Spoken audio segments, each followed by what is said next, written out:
J'ai une bonne question d'une personne qui a posé la question, j'aime beaucoup.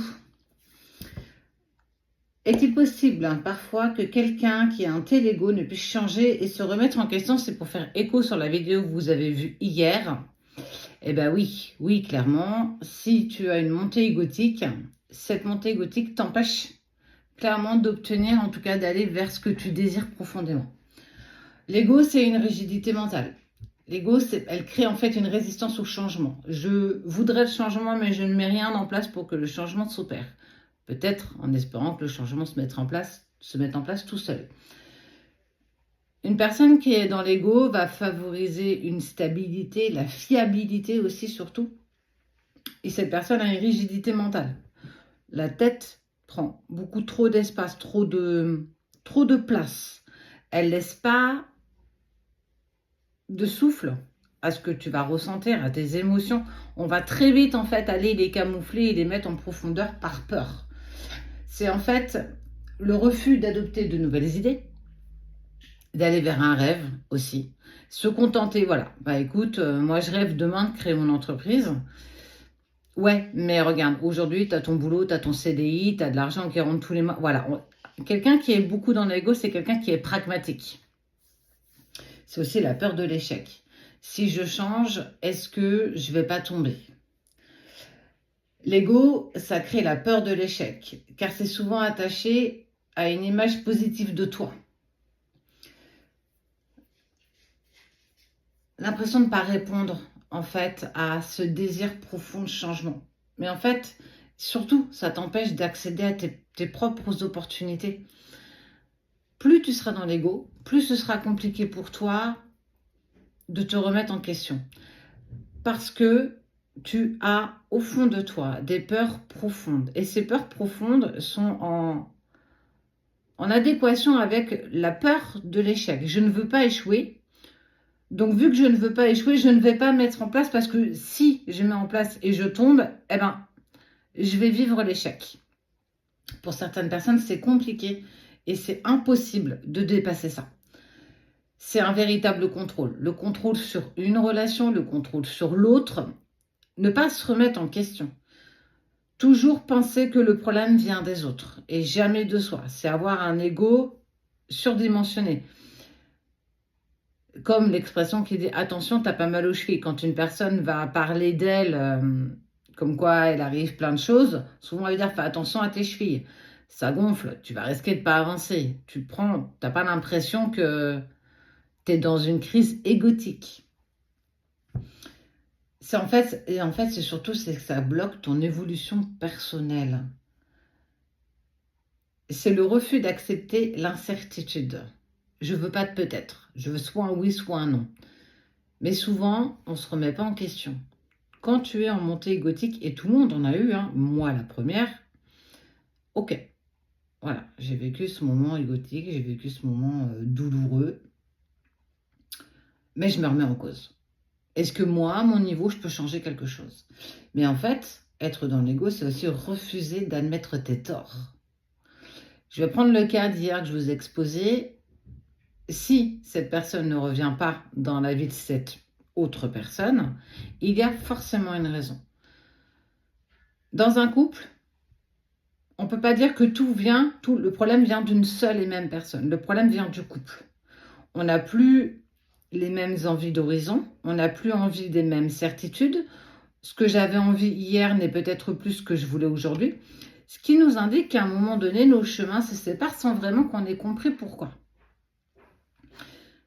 Et on ne peut pas incriminer toujours l'autre. À un moment donné, qu'est-ce que toi aussi tu as pu faire pour que ton couple en soit arrivé là? Est-ce que tes attentes étaient en concordance avec ton autre?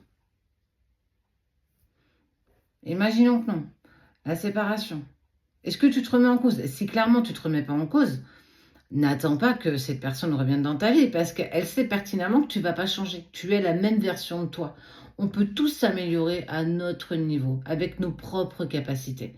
Encore faut-il prendre ce pouvoir. Mais c'est aussi la perception de toi, la sensation que je ne suis pas fautive de. On l'est toujours un peu. Surtout quand on est en lien avec une relation de personnes. Tout ne vient pas d'une seule et même personne. L'autre a forcément aussi pas été dans la bonne direction. Par peur. En fait, il faut savoir que l'ego, c'est les peurs. C'est la peur de tomber, c'est la peur de l'échec, c'est la peur peut-être même d'y arriver. Et c'est dur de lâcher ces vieilles résistances. Mais quand tu l'acceptes et que tu avances avec résilience en acceptant que toi aussi tu as commis des erreurs, en demandant pardon, je suis désolée de t'avoir blessé, parce que c'est souvent nous-mêmes, on a une colère, souvent cette colère elle est contre nous, elle n'est pas contre l'autre. On se sert des autres comme dommages collatéraux parce qu'on a besoin de cracher la véhémence, la colère, la jalousie, l'envie aussi, tout ce qui est négatif. Mais en fait, il faut savoir que pour évoluer, il faut que tu puisses cultiver la conscience de toi. Quel est l'impact que toi, tu peux avoir sur l'autre? Alors moi, je te dirais, je suis responsable des mots qui sortent de ma bouche, mais je ne suis pas responsable de ce que tu vas en faire. D'accord? Donc, tu en fais ce que tu veux. Je ne suis pas responsable de ça. Si ça fait écho chez toi sur ton ego que tu as, c'est une première prise de conscience. Accepter que ce que je te dis te touche. Mais pourquoi ça te touche? Parce qu'il y a une forme de vérité?